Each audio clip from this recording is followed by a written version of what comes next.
อิมินาสักกาเลนะตังธัมมั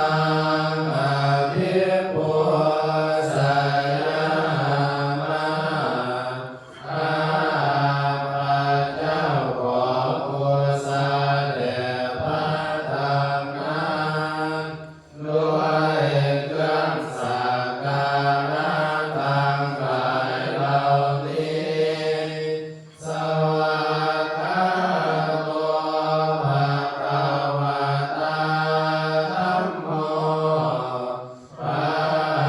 ธรรมเป็นสิ่งที่พระผู้มีพระภาคเจ้าตรัสไว้ดีแล้วธัมมั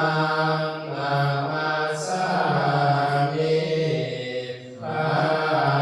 พเจ้านามัสการพระธรรมอิ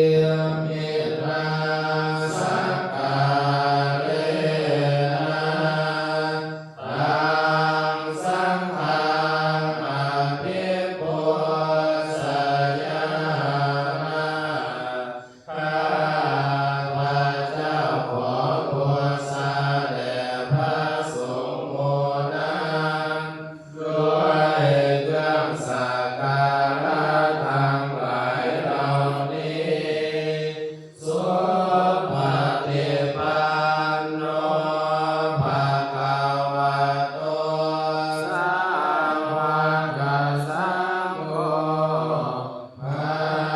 สงฆ์สาวกของพระผู้มีพระภาคเจ้าปฏิบัติดีแล้